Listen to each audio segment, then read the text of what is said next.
أكثر من الموس. كاين اللسان أحيانا يجرح.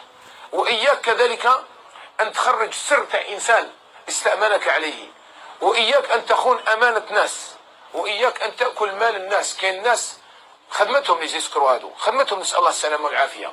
شحال كاين ناس يعرق على المال تاعو، يتعب ينوض، يجي إنسان في الأخير ياكله له بكل سهولة. ما طفي التليفون كذا ويقول لك خلاص راح دوك ينسى، ما يقدر يدير لي والو. ومن بعد يوم القيامة تعاود ترفع المحكمة، وكان غير دار لك في الدنيا خير، وكان دار لك في الدنيا وكانك نجحت. يوم القيامة أمر عجيب. عباكم وش قالنا ربي سبحانه وتعالى، وش قالنا النبي عليه الصلاة والسلام؟ قال أتدرون من المفلس؟ شكون هو المفلس؟ قالوا المفلس شومر عندنا ما عنده لا دراهم ولا شيء. قال لهم لا النبي عليه الصلاة والسلام، المفلس يوم القيامة من يأتي بصلاة وصيام وصدقة. يعني هذا المفلس هذا كان عابد، تصوروا كان يعبد ربي، تصوروها. يعني جاب الصدقة معاه، معناتها راهو تصدق في الدنيا وقبلها ربي وجابها معاه يوم القيامة، معناتها مقبولة. وجاب معاه الصلاة، معناتها صلى وربي قبلها وجايب معاه الصلاة يوم القيامة. وعنده ثاني الصيام مقبول ثاني. اتصور معناتها هذا الإنسان كان إنسان صالح، كان يصلي في الصف الأول هذا الإنسان، ومع ذلك مفلس. على مفلس؟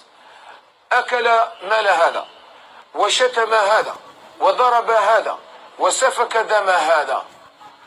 يعني إنسان هذا راه دار بزاف أمور في الناس، يعني كان دار في باله باللي العبادة راهي في الجامع برك، ولسان ماشي يتكلم في هذا وفي هذه وفي فلان وكذا ويتكلم، وربما يشتم ناس، ربما يضرب ناس، اظلم ناس.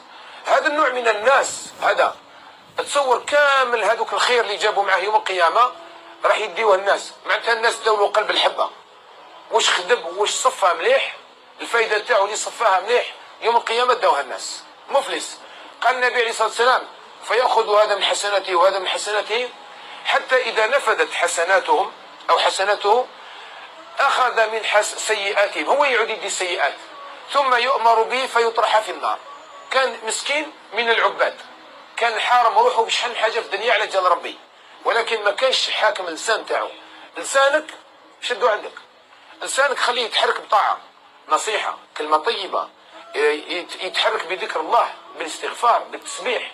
عندك أمور كثيرة تقدر ديرها بلسانك.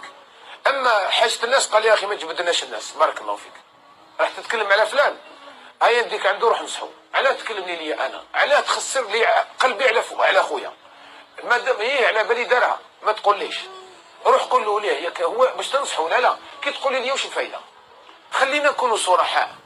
هذا الأمر هذا ما يخليناش نتوبوا، لأنه كاين دعاوي تاع الناس علينا، كاين ظلم راهو صاير. شوف الظلمات اللي رانا عايشينها، شحال سبينا ناس ما تلاقيناش معهم راحوا خلاص، شحال من ناس هضرنا عليهم الباطل وراحوا خلاص، شحال من ناس راهم يدعيو علينا.